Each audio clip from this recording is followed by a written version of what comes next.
Doing it on purpose. She smirked. What, is he trying to pull some kind of self-torturing reverse psychology love confession? The photo showed only part of a woman's arm in the passenger seat, no caption. At the same time, a friend request from Samuel popped up. Note, to see the dog. I hit ignore. A little while later, he sent another one. Note, we co-own the dog. It's not fair that I can't even see it just because we broke up. I was suddenly grateful I'd kept the purchase receipt and the adoption contract under my name. When I sent them to him, his reaction was immediate and ugly. So you planned to dump me all along, huh? Gardenia, you're something else, cheating and then pretending to be the victim. Pick up the phone. Let's talk this out. Take me off the block list. I frowned and clicked my tongue. TCH. So annoying. Chapter 6. I saw that boy again at the bar. He seemed to be irregular. He came in with a group of friends, denim jacket hanging loosely on his shoulders, lazily lighting a cigarette. When he looked up, our eyes met. I turned away without expression and focused on the singer performing on stage. Out of the corner of my eye, I could feel his gaze lingering on me for a while. But we weren't from the same world. That ordinary denim jacket of his cost over 40,000 yuan, and even his lighter was a designer brand. Of course, I wouldn't have known. It was Sandra beside me staring and muttering in awe. She casually snapped a selfie and tweeted, "So what if there's one more rich guy in this world?" I agreed with her sentiment. After sitting for a bit, another boy came over to ask for my WeChat, blushing, looking a little nervous. Another truth or dare. This time I gave it to him, and blocked him before I even left the bar. As I passed by that group of boys, I heard someone snicker. You only asked for her WeChat because you lost a dare. She deleted you, big deal, why are you acting heartbroken? Outside the bar, Sandra got pulled away by some friends, leaving me waiting for a ride alone at the door. Before long, a black Cullinan rolled to a stop in front of me. The familiar car model made me frown instinctively. I turned to leave. But the man inside quickly got out and called after me. Gardenia, we need to talk. It was Samuel. He grabbed my arm and refused to let go. I struggled, my voice sharp. Let go. I don't make a habit of chatting with ex-boyfriends. If you don't release me right now, I'm calling the police. Instead, his grip tightened, as if terrified I'd run away. His handsome face was drawn tight with frustration, his eyes full of unwillingness. He opened the car door, trying to push me inside. Just get in, I'll drive you home. How did you even know I was here? Were you following me? Samuel's lips pressed into a thin line, a flicker of guilt flashing across his face. I saw it on Sandra's WeChat story. I clenched my teeth. That woman and her obsession with posting everywhere. Just take me to see Coco. Okay? I miss the dog. I struggled against him, but he was stronger. I was just about to be shoved into the car when suddenly a hand grabbed his wrist. In one swift motion, someone yanked me out of his grip and behind him. A lazy voice came from in front of me. Seriously, it's the 21st century and people are still out here kidnapping women? It was the boy who'd first asked for my WeChat. Chapter 7. Who the hell are you? Move aside, this is between me and my girlfriend. Samuel's face was dark, his patience completely gone. The boy didn't back down. Girlfriend or not, can't you see she doesn't want to go with you? His tall frame stood solidly in front of me, shielding me completely, and to my surprise, that made me feel safe. Hearing the commotion, the security guards started heading our way. Samuel's expression grew even darker. Before he could say anything else, I cut in. Samuel, when something's over, it's over. The fact that we ended up like this just means we were never right for each other. Leave before you make me lose respect for you. He stood there in silence for a long moment. When he finally spoke, his voice was low and rough. I can't accept this. He couldn't understand how I could let go of 4 years so easily. But I knew exactly why he couldn't accept it, because I'd walked away too cleanly. No drama, no pleading. I'd taken his pride along with the breakup, and that was what truly stung. After Samuel finally left, I stepped out from behind the boy and thanked him. Thanks for helping me. I paused, then added, Which university are you from? I should probably send you a banner or something, you basically acted like a hero saving the damsel. He chuckled and took out his phone, showing me a chat window with a message that hadn't gone through. If you really want to thank me, just add me back. The chat showed his last unsent message, Oscar, hi, I'm Oscar. Right above it was the glaring red exclamation mark of a blocked message. I added him back while asking, what, did you lose at Truth or Dare again? He raised an eyebrow. How'd you know? I guessed. His eyes curved in amusement, his lips were red, his teeth white, and there was a lazy nonchalance about him that somehow softened his smile. Smart, he said lightly. But no, not this time. Chapter 8. Oscar started chatting with me from time to time, casually, or not so casually, fishing for what kind of guys I liked. Whenever Samuel came up, his messages were full of disdain. Oscar, breakups reveal character. Looks like your ex didn't have much of one. Oscar, promise me you won't get back with him. If you do, I'll drive a forklift straight at you. Oscar, has he tried contacting you again? Need me to handle it? He really seemed to have too much free time. Oscar, got hit during today's basketball game, still won though.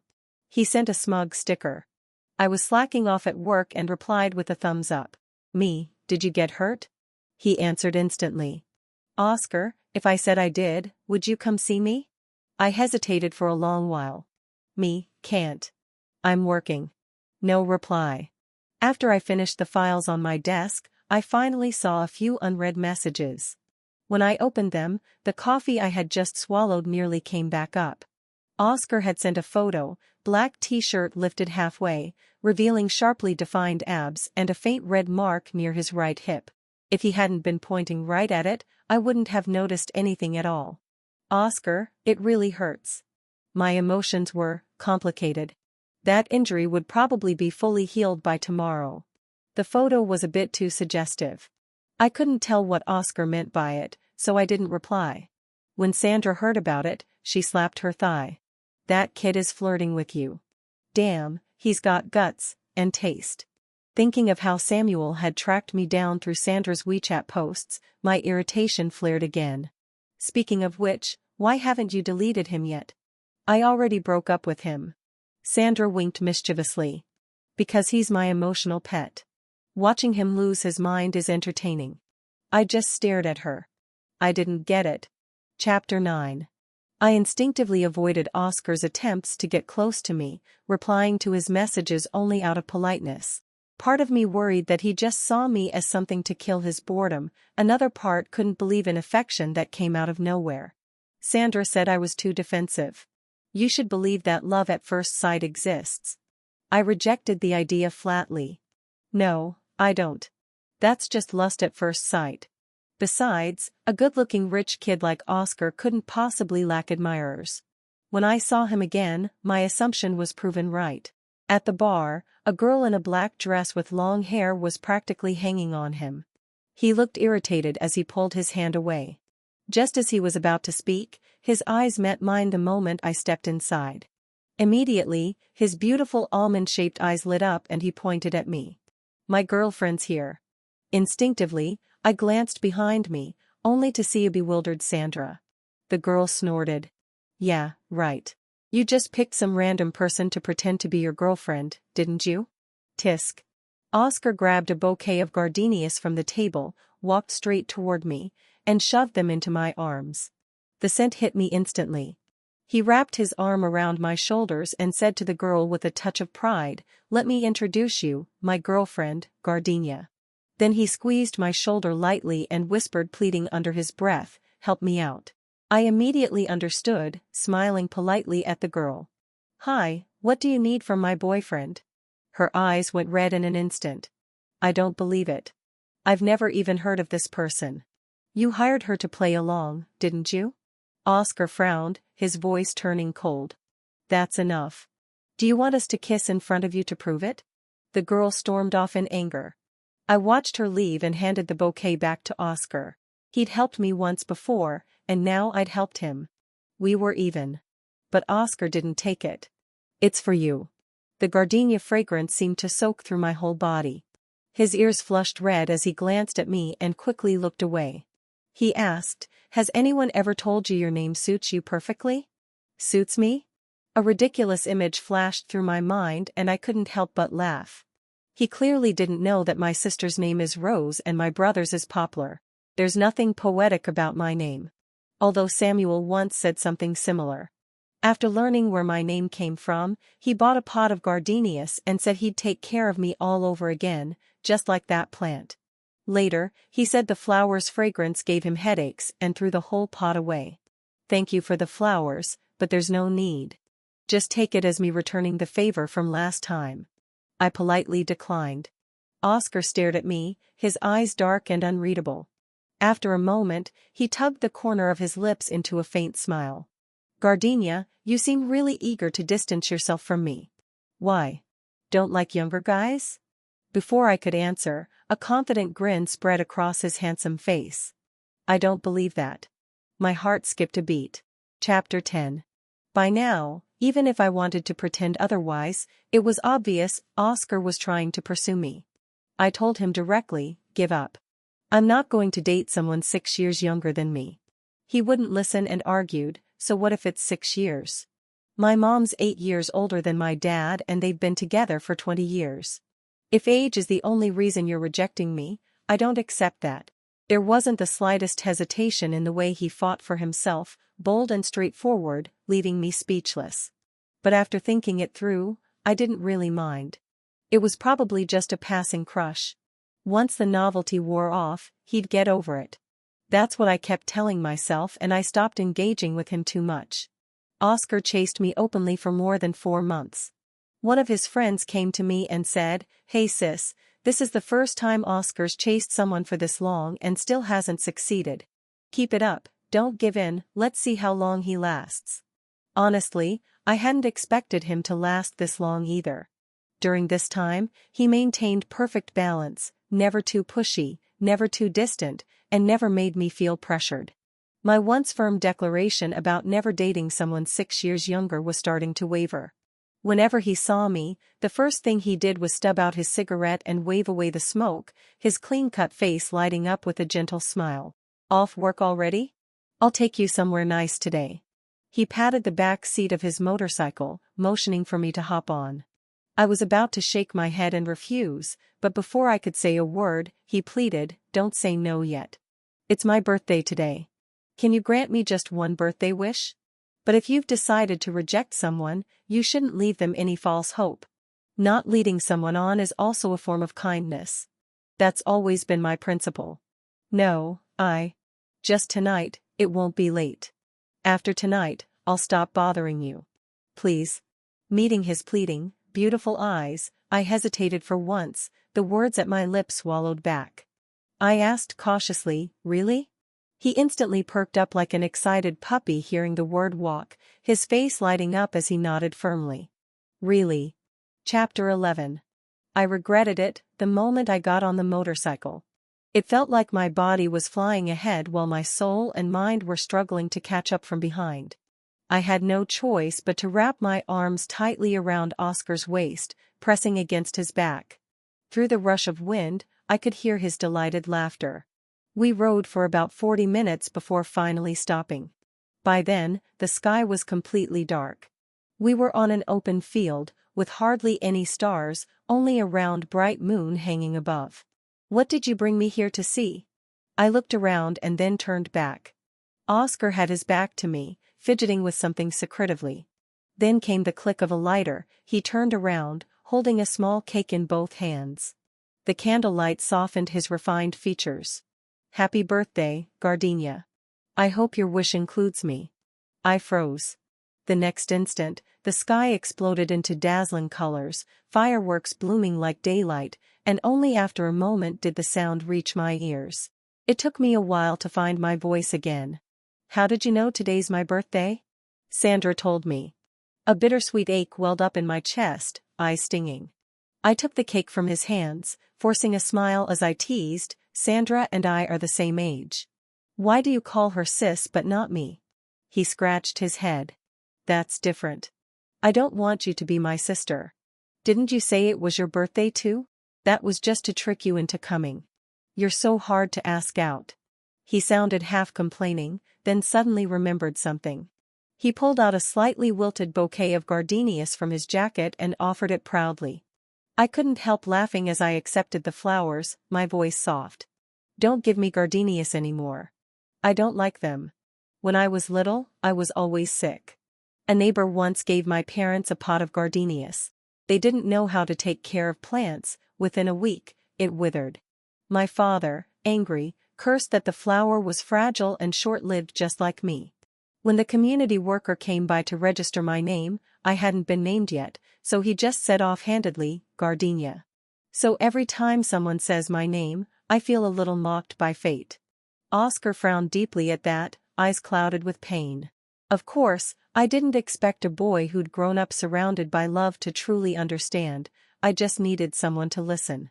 But suddenly, he pulled me into a tight embrace and whispered with quiet certainty, "You're wonderful. The flower is wonderful. Gardenia will always deserve to be loved." The fireworks still bloomed above us in brilliant color.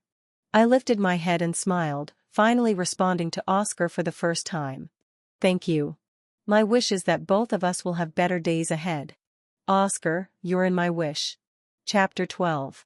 On the way back, Oscar insisted on holding my hand and taking a picture for his social feed. Our faces weren't in it, just our interlocked fingers. Not long after he posted it, he got a call. All I caught were fragments like it worked, which I assumed meant his confession had succeeded. I didn't think much of it. When Sandra found out, she teased me. "So, how does it feel dating a younger guy?" "Clingy." I glanced quickly at Oscar, who was playing with the dog. Way too clingy. His personality was the complete opposite of Samuel's. Oscar was obsessed with leaving marks of me on himself, and marks of himself on me. His possessiveness and need for control were unusually strong. After learning that Coco was the dog Samuel and I had raised together, even Coco didn't seem to be his favorite anymore. Lately, he'd been pestering me to knit him a scarf. But I had zero talent for that sort of thing. Still, thinking of his taste and lifestyle, I bought the best yarn I could find. Work was busy and I had to steal time to watch knitting tutorials. During a video call, Oscar watched me struggle with the yarn, frowning in concentration, and he looked overjoyed. Behind him, his roommate clicked his tongue in disbelief. "Look at you grinning like an idiot, you're really in deep, huh?" The comment caught me off guard. I instinctively looked up. Oscar's face had already darkened. He muttered a curse under his breath and the roommate awkwardly left. "Don't listen to him," Oscar said quickly. "They're just jealous because I have a girlfriend." I nodded and went back to wrestling with the yarn. After a while, when I didn't hear anything from his side, I looked up again. He was watching me carefully. "You're not mad, right?" I blinked, puzzled. "No, of course not. I wouldn't get upset over a careless joke from a college kid." Hearing that, Oscar visibly relaxed. The scarf took me half a month, knitting, unraveling, and re-knitting again, before it was finally done. When I handed it to him, he lowered his head and stared at it for a long time. "Thank you. I really like it," he said softly, his voice thick with something unspoken. I could tell something was off about him, but I didn't know why. So I reached out and gently patted his head. Chapter 13. That evening, while walking the dog, I ran into someone I hadn't seen in a long time. He stood under a tree in a gray coat, quietly watching me. Coco recognized him before I did, her tail wagged so fast it looked like a propeller. My smile froze. I hung up my phone without a word. It was Samuel. After I had blocked him everywhere, he'd still managed to call me once using someone else's phone. Back then, he was still obsessed with understanding why I broke up with him. He said, "Even if I die, I need to die knowing why." He just couldn't move on without an answer. I thought it was ironic, as if it hadn't been him who brought another woman home, acting now like the victim. So I told him seriously, "You were testing me, testing my boundaries, how much I could tolerate. That woman's feelings for you were obvious and you never rejected her. Samuel, we're not kids anymore. Not saying no doesn't mean rejection. Your silence is encouragement to someone who likes you." Today you asked me to give up the passenger seat for her, tomorrow, will you ask me to give up my husband for her? If I agreed this time, what would stop you from doing it again? I just didn't give you another chance to hurt me, what's there for you to feel wronged about? And that wasn't even the whole story, there were also his coldness, his family issues, his indifference day after day. I didn't bother reopening those wounds. In the end, I simply said calmly, I don't stay friends with exes.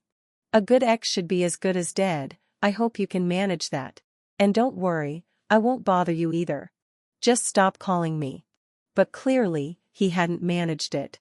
When I tried to take Coco and walk the other way, Samuel called out to me. How have you been? He didn't look great, thinner than before, faint stubble shadowing his chin. I'm fine. I didn't want to talk. He crouched down and reached for Coco. She went right over, tail wagging. You're with that younger guy now? He petted Coco's head and looked up at me, his eyes full of something like longing. I turned away to avoid his gaze. That's none of your business. Don't be so cold. Even if we broke up, I still want you to be happy. But do you really know him? I froze, that wasn't about me. It was about Oscar. What do you mean? Samuel didn't answer. Instead, he showed me a photo. Just took it, he said. It was Oscar, sitting in a bar. Funny, he'd just told me on the phone that he was in his dorm. He's a lot more reckless than you think. If you don't believe me, go see for yourself. Samuel clearly expected me to doubt Oscar. But if it was just that he'd gone drinking without telling me, that didn't matter. I wasn't the type to control him. Yet from Samuel's tone, it felt like there was more to it. So I decided to go check. I refused to ride in Samuel's car, but he followed behind at a leisurely pace anyway. When I got out, I frowned. Why are you following me? He said, to watch the show. I clenched my jaw. That bastard. So, Oscar, are you really going to let him have something to laugh at? Chapter 14. Oscar proved it with actions. He would. Not only did he give Samuel reason to laugh at me, he utterly humiliated me. When I walked in, I saw Oscar kissing a girl through a partition. The girl looked familiar, the same long-haired woman who had cornered him at the bar before. She sat blushing beside Oscar. I almost thought you were really tamed by that old woman, someone jeered. You spent so long playing this game, was it worth it? If I won her, it was worth it, another voice replied. So what if she's like a fairy? She still obediently knitted me a scarf for half a month. The boy in the center held the scarf I'd given Oscar yesterday, looking casual. The girl beside him reached to take it and he turned away to block her. Someone excitedly asked, "What's the next game?" "I bet on when you'll bed that woman." The remark was met with harsh laughter. Behind me, Samuel swore and grabbed a beer bottle, ready to rush forward. I seized his arm. Don't be impulsive. Pain flashed across Samuel's face, angry and helpless. Are you just going to let them insult you like that? Before he could finish, I walked straight toward them. Seeing me, Oscar panicked at once. Gardenia, what are you doing here? Let me explain. I ripped the scarf from his hands, grabbed a beer from the table, and splashed it in his face. My gaze was calm. Aren't you going to bother saying you're breaking up? Game over would be a more fitting line. The dammed-up emotions, shaken like soda, began to spill over. I glared at the eyes I had once found handsome and as he looked up at me pleadingly, I said venomously, since you love playing games so much, why don't you play them to death? Get out, never see you again. The girl beside him lost her composure. She stood and pointed at me. How dare you speak like that? Do you really think an old woman like you has the right? Shut the hell up, I snapped. After yelling, he reached for me. Samuel's punch landed. Seeing who it was, Oscar flew into rage. You're pestering Gardenia again? Samuel sneered, I'm here to beat you to death, you little bastard. Fun game, isn't it? Oscar's eyes reddened and he and Samuel threw themselves at each other. My head was a mess, for a moment I had only one thought, fight, kill one if I have to. But reason ultimately won out. I called Samuel back. Let's go, Samuel. If their fight escalated, it would only bring trouble to me. At my voice, Samuel retracted his hand and stepped back to my side. Oscar sat on the ground looking disheveled, like an abandoned stray dog, staring at me. I didn't look back. I turned and left. Chapter 15. By the time I finished tending to Samuel's wounds, it was already deep into the night. In just a few hours, I'd gone through another cliff drop breakup. The moment I stepped out of that bar, I deleted every trace of Oscar's contact information. Pathetically, I realized I had become skilled at cutting myself out of a relationship. I've made things clear with Eva. That kind of thing will never happen again. Can we? While I was putting away the cotton swabs, Samuel suddenly grabbed my hand. I pulled back coldly. No. I figured as much. He didn't look surprised, just let out a long sigh. You could walk away after 4 years with me, so you'll definitely get over that kid after a few months. Just, be fair, don't go back to him either. I shot him a glare. You don't need to tell me that. Failed relationships aren't worth looking back on, and those who betray you don't deserve forgiveness. When I told Sandra what had happened, she stayed quiet for a long time. I hate to say it, but how have you gone this many years without realizing you're a magnet for jerks? No wonder that kid went crazy asking me where you were yesterday. She let out a sigh that echoed my own thoughts. If he likes playing games so much, why didn't he just play himself to death? I didn't respond. I'd already said everything that needed to be said. Unable to reach me, Oscar started waiting downstairs at my apartment. The bruises on his face still hadn't faded. When he saw me, he opened his mouth but hesitated, torn between wanting to explain and fearing I'd tell him to get lost. Stop coming. Moving's a hassle. My tone was impatient, his face went pale. I just moved here. I don't want to move again. You understand what I mean, right? He was silent for a long time, then said hoarsely, "You're not going to forgive me, are you? Don't ask questions when you already know the answer. I admit that at first, I approached you because of that stupid game. But over time, I really did fall for you. Believe it or not, what I said wasn't fake. What I did for you wasn't fake. You liked me too, didn't you?" He actually looked hurt. I couldn't help but laugh. He really thought being liked made him untouchable. So what? You think that just because you once liked me, you don't owe me anything? That you can use me as a bet, as a joke to your friends? Your intentions were false from the start. How could I ever believe you now? Oscar, the thing I regret most is giving you my WeChat that day just because I didn't want you to feel awkward losing your game. I leaned in close and whispered in his ear, "Wouldn't it have been better if we'd never met?" After that, Oscar Chan never came to see me again. Ironically, my company soon landed a major collaboration with a large corporation. As the project lead, I was rewarded handsomely. Later, I learned that the head of that corporation, an old man named Chan, had only one son. On that point, Oscar surpassed Samuel. The profit he brought me was worth far more than any apology ever could. Looking at the sudden jump in my paycheck, I pressed my lips into a faint smile. If this is how a relationship ends, with dividends instead of heartbreak, then maybe I wouldn't mind falling in love a few more times. After all, once you learn to let go, there's nothing in life you can't move past. Chapter 16, Oscar's side story. It was when a friend pointed her out to me. He nodded toward a woman sitting on the sofa not far away and laughed. "See that one? Doesn't she look like the type who seems delicate but actually rides a motorcycle?" I followed his gaze. She was a long-haired girl in a white halter dress, gentle and graceful in appearance, yet her calm, detached expression as she shook the dice felt strangely out of place among the bar's flashing lights. That night, my friends were playing Truth or Dare. My dare was to get a stranger's contact info. I don't even know what made me walk up to her. As expected, she didn't refuse. In my 20 years of life, very few people ever had. But the moment I explained the dare, she deleted me, right there on the spot. Bold. I liked that. When my friends later brought up a ridiculous idea, a game, I hadn't been interested. Not until I saw Gardenia again. "If we're going to play," I said, "let's make it big. 3 months. I bet I can win her over."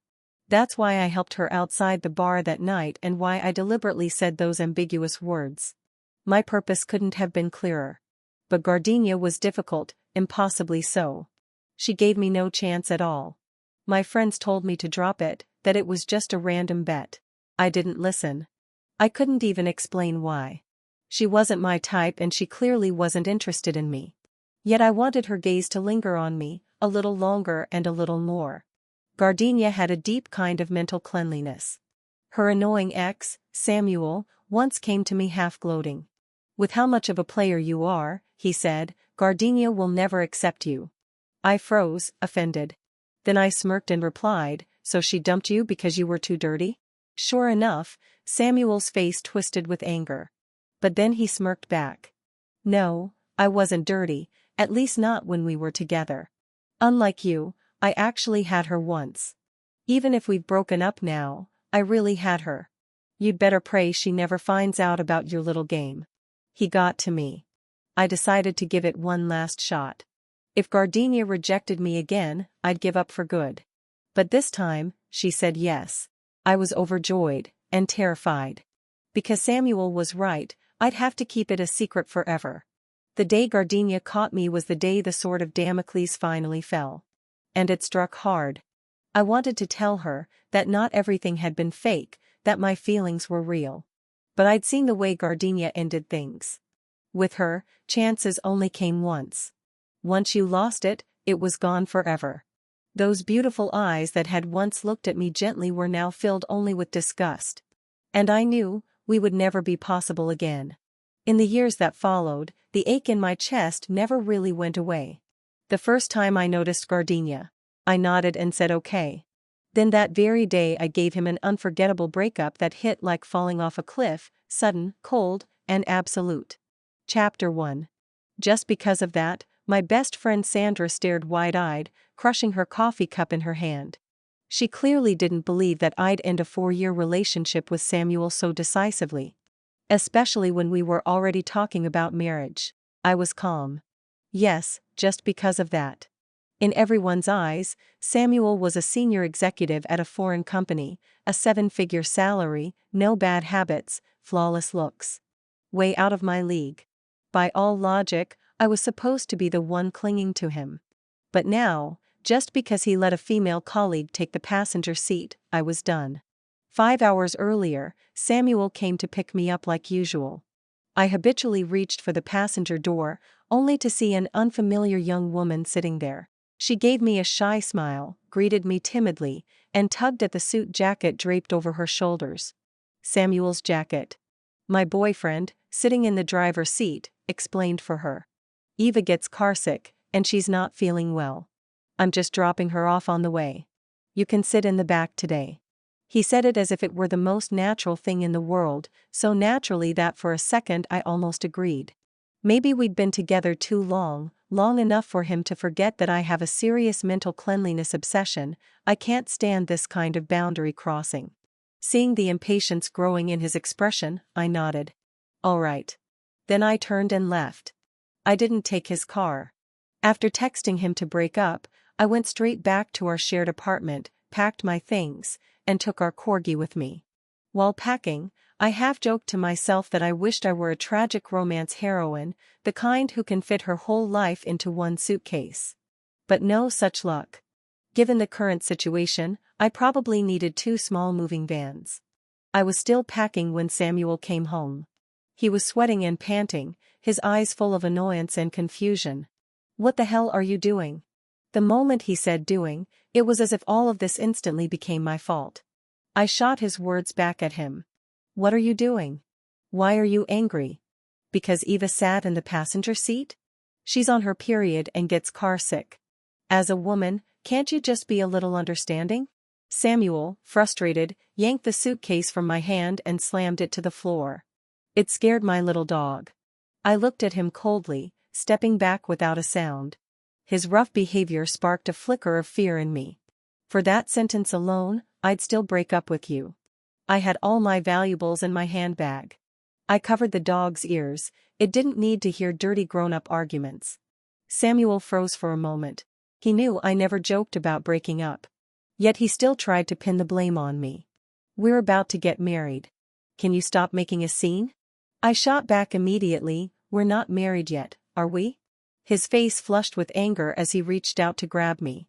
I stepped back quickly and said before he could, "Calm down for a night. I'm not staying here today." Then I took my dog and left, almost running. Chapter 2. My friend Sandra asked me curiously, "So, why did you take the dog with you? Were you afraid he might hit Coco?" After I left in a rush, I suddenly remembered that most hotels don't allow pets, so I had to ask her for help. When Sandra opened the door and saw me standing there silently with my dog, she fell silent too. Honestly, when I first decided to get a dog, I'd already thought about the issue of custody in case we ever broke up. That's why I insisted on paying for the dog myself. The purchase contract was in my name alone, so if we ever split, I could just take Coco and go. Sandra once joked that if Samuel knew I'd planned that far ahead, it would drive him crazy. Even now, she still couldn't understand why I'd break up with him over something so small. In her eyes, a breakup should happen quietly, after disappointment piles up beyond repair. But why should I have to swallow my pride over and over before deciding to leave? Why should I keep giving him more chances to hurt me?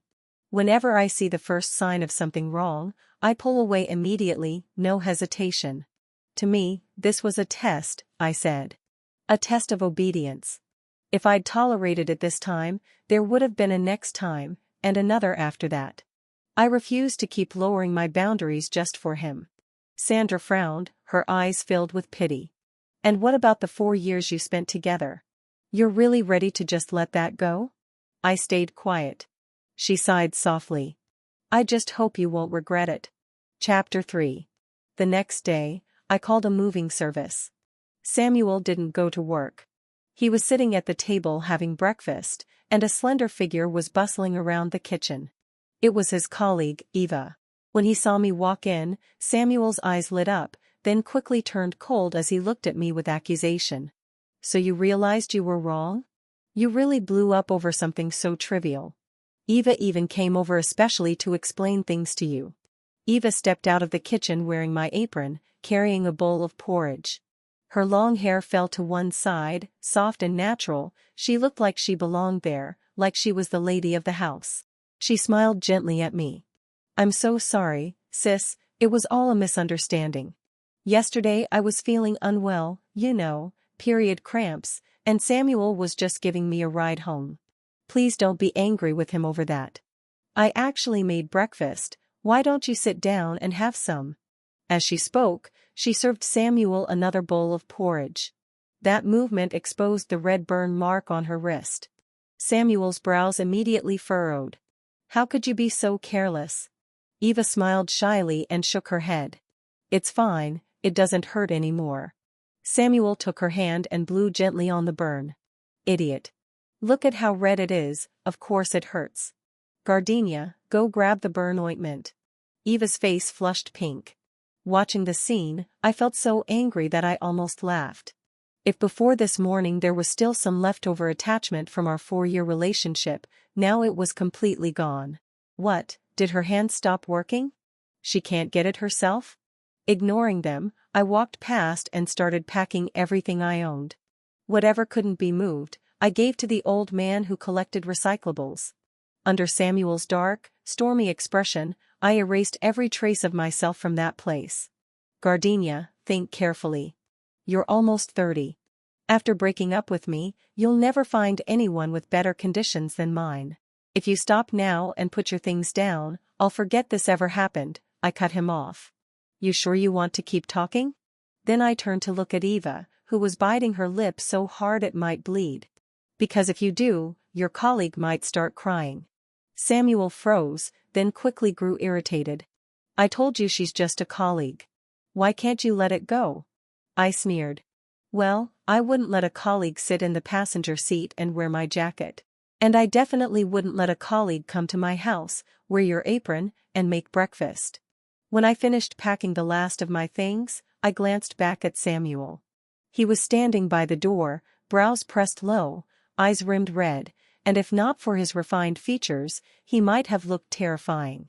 Honestly, that face was a big part of why I dated him in the first place. Suppressing the faint ache in my chest, I waved my hand. That's it. Let's not see each other again. He clenched his jaw, his expression twisting with anger. Gardenia, you'll regret this. Chapter 4. Samuel posted a tweet. I must have committed murder or arson in my past life. That's the only explanation for ending up dating someone with an avoidant personality. Someone asked what had happened. He replied, got dumped off a cliff. Sandra was the one who told me. I'd already deleted Samuel and all of his friends' contacts. When I told her that Samuel had brought his female colleague home, her attitude changed instantly. She spent the entire night cursing him out. Is he insane? And now he's blaming you for having an avoidant personality? Why doesn't he mention that he brought his female colleague home? Wait, I'm going to expose that jerk right now. Sandra started furiously typing as she spoke. Sure enough, not long after her comment, Samuel deleted the tweet. She was still angry and wanted to argue with him, but I stopped her. Let it go. Even without Eva, Samuel and I were never going to last. The truth is, our backgrounds couldn't have been more different. His parents were high-ranking government officials, and he was their only child. My parents were farmers, no retirement funds, just a lifetime of hard labor, domestic violence, and patriarchal thinking. I had an older sister and a younger brother. After middle school, my parents were ready to send me to a factory job. But I had good grades, I got into one of the top 10 high schools in the city, and a teacher helped me stay in school. University was my escape, the first time I'd ever really breathed. Even if Samuel never said it out loud, I could always feel that faint smug superiority about him. When we went out to eat and I asked for the leftovers to go, he said I was cheap. When I compared prices before buying something, trying to find the best deal, he said it was unnecessary. In all his fantasies about our future, I'd quit my job after marriage, focus on getting pregnant, and become a full-time housewife. But I have my own career. My position may not be high, but I earned it, clawed my way through thousands of resumes to get here. Why should I give that up just to orbit around a husband and children? I can still remember that suffocating feeling when I met his parents, the way they looked me up and down like I was a vegetable on sale at the market. Neither of us was willing to compromise. In the end, Eva was just the spark, not the cause, of our breakup. Chapter 5. To cheer me up after the breakup, Sandra took me to a bar for drinks. We had just sat down when a boy, maybe around 20, came over to ask for my WeChat. After he left, Sandra followed his back with her eyes and said under her breath, I think that one's not bad, looks like a K-pop trainee. He really did. Probably still a college student, with sharp canine teeth that made him look even more boyish when he smiled. I'm not ready to date again, I said, refusing. Then why'd you give him your WeChat? Sandra teased, laughter in her eyes. They were drawing cards just now, obviously playing truth or dare. I gestured toward the nearby table, where a group of guys about his age were starting another round of the game. Sure enough, after I left, the boy messaged me to say he'd lost a dare. I didn't reply, just deleted him. On the 7th day after the breakup, Samuel posted a new tweet, and Eva appeared in it. Sandra was laughing as she showed me. It's marked visible to you only. I asked his buddies, none of them can see it. So clearly, he's counting on me to tell you.